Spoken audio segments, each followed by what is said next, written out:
Most people think expensive Scotch automatically tastes better than cheap Scotch. Most people are wrong. In blind tastings, experienced whiskey drinkers regularly choose bottles under $50 over bottles costing hundreds. So why do collectors spend millions on rare Scotch? Why do certain bottles have waiting lists longer than luxury cars? And how did a drink once associated with old men in smoky bars become one of the world's most powerful luxury status symbols? Because Scotch is not just alcohol. It is history, geography, chemistry, marketing, scarcity, and status poured into a glass. Entire fortunes have been made collecting rare whiskey. Distilleries that shut down decades ago still dominate auctions today. And at the very top, bottles of Macallan and Springbank now sell for prices that would have sounded insane just 10 years ago. But here is the strange part. Some of the smartest whiskey drinkers in the world still happily drink $30 blends. Because once you understand Scotch, you realize this world has levels. And every level values something completely different. That is what this video is about. The 7 levels of Scotch whiskey, from cheap blends to collector insanity, and where the real value actually lives. Let's get into it. Number 1. Level 1. Entry blends, under $30. This is where most people meet Scotch for the first time. Johnnie Walker Red Label, Dewar's White Label, Famous Grouse, Cutty Sark, J&B. These bottles exist everywhere. Airports, weddings, hotel bars, family parties. And here is what most people get wrong about them. They are not supposed to be impressive. Entry-level blends are engineered for consistency and mixing. A blended Scotch combines whiskey from multiple distilleries together with grain whiskey, which is lighter, cheaper, and easier to produce than malt whiskey. The goal is simple. Make a bottle that tastes the same whether you buy it in New York, Tokyo, or London. Johnnie Walker alone sells millions of cases every year. That level of consistency is incredibly difficult to achieve. But if you drink these neat and wonder why whiskey collectors obsess over Scotch, you are missing the point. These are highball whiskies, Scotch and soda, ginger ale, cocktails. In Japan, some people even mix blended Scotch with green tea. And honestly, at this level, there is no shame in that. The best value here is probably Famous Grouse. It regularly beats more expensive blends in blind tastings and has built a loyal following for decades because it simply works. At level 1, Scotch is about accessibility. Not prestige, not complexity, just easy drinking. Number 2. Level 2. Premium blends, $40 to $80. This is where things start getting interesting. Johnnie Walker Black Label, Chivas Regal 12, Monkey Shoulder, Compass Box Orchard House. Suddenly, age statements appear. More malt whiskey enters the blend. Less grain, more depth, more character. Johnnie Walker Black became iconic because it introduced millions of people to smoky Scotch without overwhelming them. It blends whiskies from across Scotland, including peated malts from Islay, creating layers of smoke, vanilla, dried fruit, and spice. Then there is Monkey Shoulder. Technically a blended malt rather than a traditional blend because it contains only single malts and no grain whiskey at all. It drinks smoother and richer than most bottles in its price range and became massively popular among younger whiskey drinkers because it feels approachable without feeling cheap. Compass Box took things even further. The company built its reputation by treating blending almost like perfume making. Transparent recipes, creative flavor profiles, modern branding. They proved that blends could be respected by enthusiasts, not just beginners. Here is the important thing about level 2. For many people, this is the sweet spot. The jump from level 1 to level 2 is massive. The jump above this becomes increasingly expensive for increasingly subtle improvements. At this level, you start understanding why people love Scotch in the first place. Number 3. Level 3. Entry single malts. $60 to $150. This is where Scotch becomes a hobby, because once someone buys their first single malt, they start chasing flavors the way wine drinkers chase vineyards. A single malt comes from one distillery using only malted barley. No grain whiskey, no blending between distilleries. What you taste is the personality of one place. Glenfiddich 12, Glenlivet 12, Macallan 12, Highland Park 12. These are the gateway drugs of the Scotch world. Glenfiddich and Glenlivet dominate global sales because they are approachable. Light fruit, honey, vanilla, soft oak, easy to drink. Macallan took a different path. Heavy sherry cask influence, richer flavors, dark fruit, spice, chocolate. Their marketing elevated the brand into luxury territory, and today, Macallan is probably the most recognizable premium Scotch name on earth. Then there is Highland Park from the Orkney Islands. Slight smoke, heather honey, coastal salinity. It introduced many drinkers to peat without throwing them directly into Islay chaos. This is also where people begin discovering regional differences. Speyside whiskies tend to be fruity and elegant. Highland whiskies vary wildly. Lowlands are lighter and grassy. Campbelltown is funky and maritime. And Islay? Islay is where Scotch becomes divisive. Smoke, seaweed, iodine, burning campfire. Some people taste Islay whiskey and instantly fall in love. Others think it tastes like a hospital fire. Both reactions are completely normal.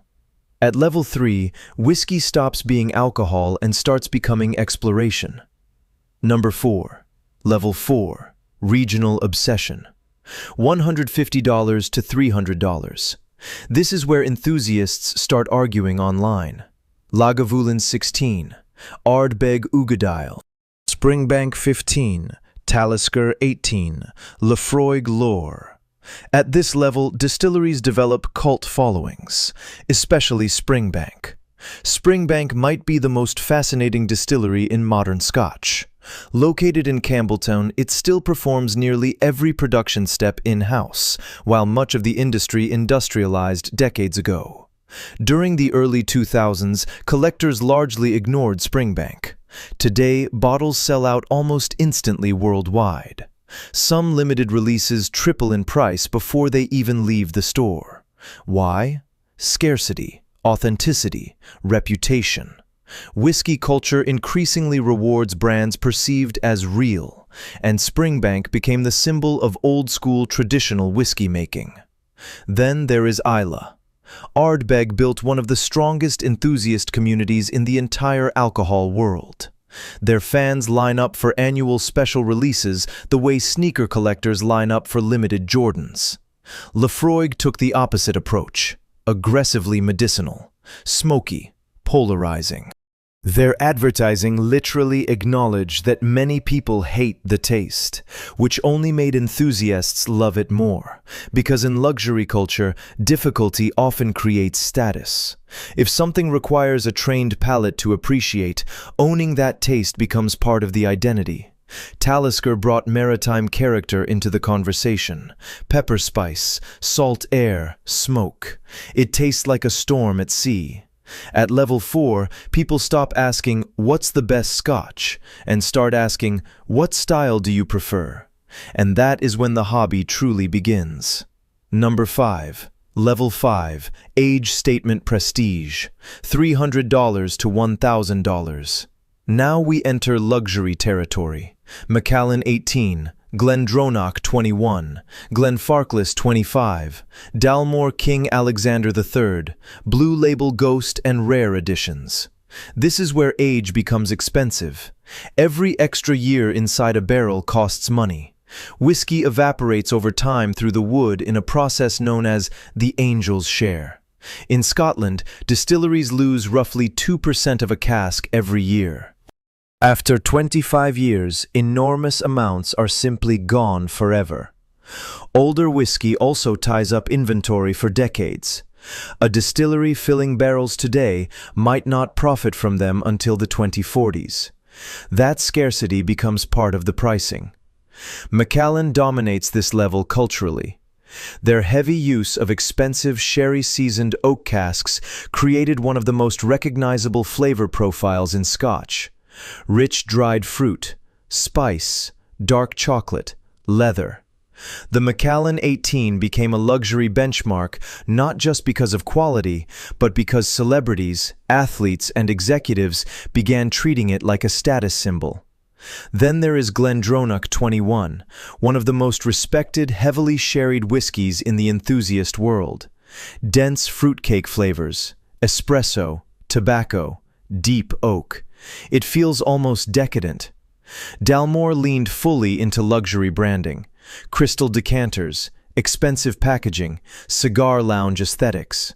Some whiskey fans criticize the marketing. Others absolutely love it. But nobody ignores it. Here is the uncomfortable truth about Level 5. The improvements become smaller, while prices become dramatically larger. $1,000 Scotch is not 10 times better than $100 Scotch.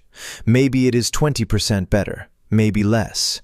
But luxury has never been rational, and Scotch is no exception. Number 6. Level 6. Rare releases and collector hype. $1,000 to $10,000. This is where whiskey transforms into speculation. Limited editions, closed distilleries, single cask releases, annual allocations, auction battles.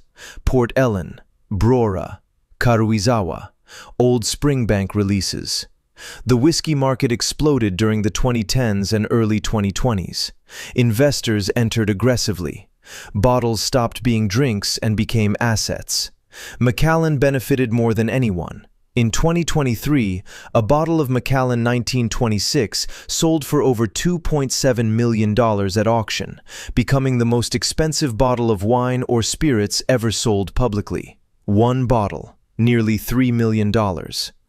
Distilleries that closed decades ago became legendary because their supply is permanently finite.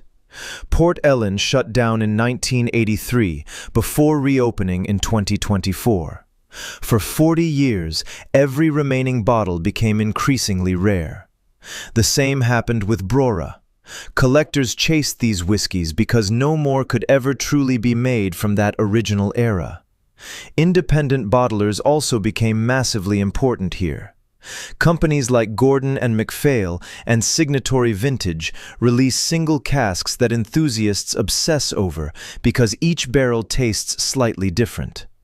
One cask might become legendary, while another from the same distillery remains relatively ignored. That unpredictability fuels collector culture. At Level 6, relationships matter. Retailers allocate bottles to loyal customers. Whiskey bars build waiting lists. Entire online communities track release dates the way stock traders track earnings reports. And honestly, some people spend more time hunting whiskey than drinking it. Number 7. Level 7. Ultra-rare insanity. $10,000 and beyond. We have officially left the world of drinking and entered the world of artifacts. The Macallan Fine and Rare Collection. Pre-war bottles from silent distilleries. Lalique crystal decanters. One-of-one cask bottlings. Historic Scotch connected to royalty, celebrities, or vanished distilleries. This is not really about flavor anymore. It is about mythology. A bottle distilled before World War II carries emotional weight no modern whiskey can replicate. Collectors talk about provenance the way art investors discuss paintings. Original labels, fill levels, storage conditions, ownership history, whether the cork has been replaced. Entire fortunes now sit inside whiskey vaults across Scotland, Singapore, Hong Kong, and New York. Some collectors never even open the bottles they buy, and financially, that decision often makes sense. Rare whiskey indexes dramatically outperformed many traditional investments during certain periods over the last decade. But here is the irony. Some of the happiest Scotch drinkers in the world still pour affordable blends with friends on Friday nights. Because eventually, every enthusiast learns the same lesson. The most expensive whiskey is not always the most enjoyable whiskey. Sometimes the perfect bottle is simply the one opened at the right moment with the right people. So where does the real value live? Honestly, somewhere between levels 2 and 4. That is where exploration, flavor, history, and price still remain balanced. A great bottle of Lagavulin, Highland Park, Springbank, or even Johnnie Walker Black can create experiences just as memorable as bottles costing thousands more. Because once you strip away the auctions, hype, and status games, Scotch is still just a drink. A beautifully crafted drink, yes, but one designed to be shared, not locked away forever in a vault. Thanks for watching. And remember, the best Scotch is rarely the rarest bottle. It is the bottle you actually open.